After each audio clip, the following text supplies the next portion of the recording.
السلام عليكم ورحمة الله وبركاته. الحمد لله رب العالمين، وأصلي وأسلم على المبعوث رحمة للعالمين نبينا محمد وعلى آله وصحبه أجمعين. اللهم انفعنا بما علمتنا وعلمنا علما ينفعنا، والحمد لله على كل حال، ونعوذ بالله من حال أهل النار، آمين. وبرنامج كيني حديث كمانتا حديث اليوم أنا كسو قادن جرني هالحديث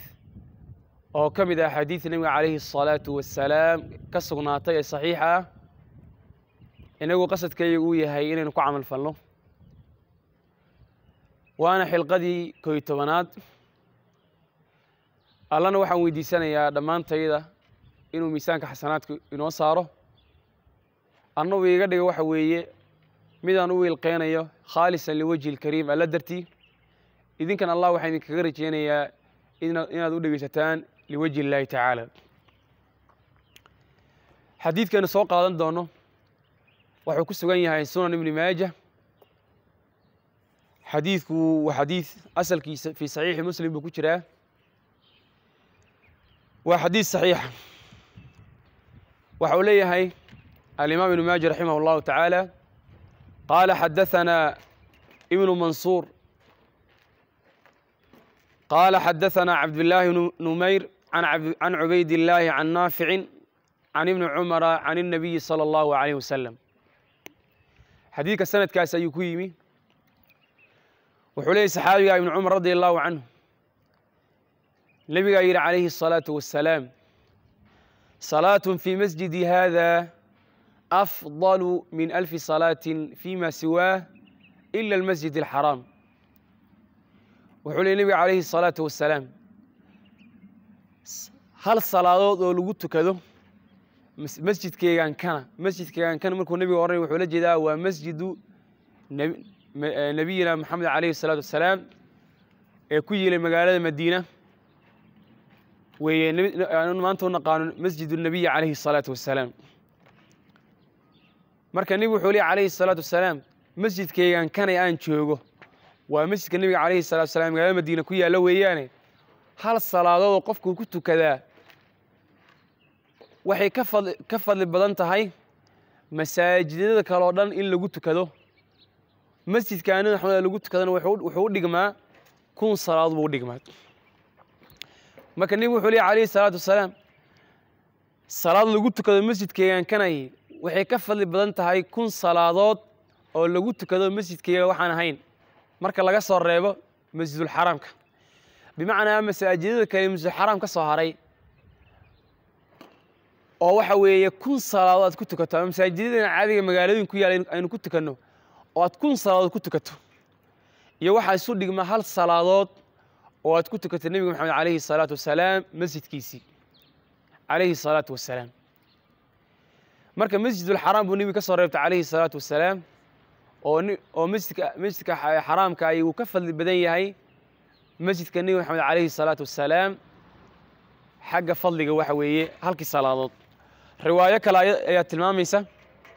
oo al-Imam ibn Majah rahimahullahu ta'ala uu soo saaray. xadiidkan waa xadiid saxiixa uu leeyahay nabiga alayhi salaatu wasalaam: salaatun fi masjidi hada أفضل من 1000 صلاة فيما سواه إلا المسجد الحرام، وصلاة في المسجد الحرام أفضل من 100,000 فيما سواه. رواية كلا زيادة للتمية. وحول النبي عليه الصلاة والسلام صلاة لو تكذا المسجد كان أي waxay ka fadli badan tahay 1000 salaadood oo masaajidada isaga ka soo haray lagu tukado marka laga yimaado masjidul xaraamka. salaad lagu tukado masjidul xaraamna waxay ka fadli badan tahay ama fadligeeda waxa weeye 100,000 oo salaadood oo ka soo hadhay masaajidada inteeda kale. bimaana masjidul xaraamka oo hal salaadood ku tukato waxay ka fadli badan tahay ama u dhigantaa 100,000 oo salaadood aad ku tukato masjidul xaraamka meel aan ahayn. marka hal salaadood ku tukato masjidul xaraam waxay ka dhigan tahay 100,000 oo salaadood qof tukado kale ajirkiisa lagu qorayaa. marka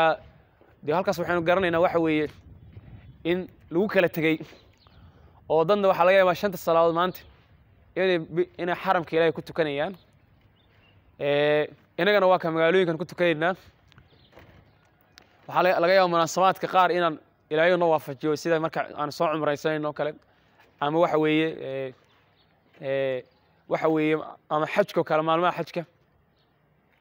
taana de waxa weeye waa fadliga Ilaahay weeyaan oo dalika fadlullahi yutii man yashaa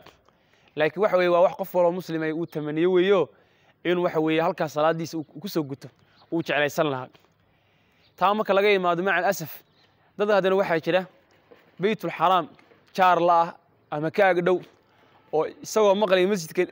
nabiga kaleey salaatu wasalaam ama masjidul xaraamkii maqlaya haddana aan ku tukanayno laga yaabo masaajid kale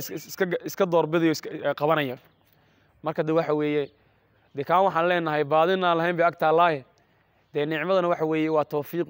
waxa weeye khayrkan siisa waa waafajin alla weeye qofka Ilaahay waafajiyo weeye laakiin waxa weeye Allah waxaan weydiisanaa dhamaanteeda inuu ina waafajiyo inaan salaado badan aynu ku qaadano labada masjid ee fadliga gaarka loo sheegay kelmadiina intaas ku soo koobay Allah inagu anfaco dhamaantay وصلى اللهم وسلم وبارك على نبينا محمد وعلى آله وصحبه وسلم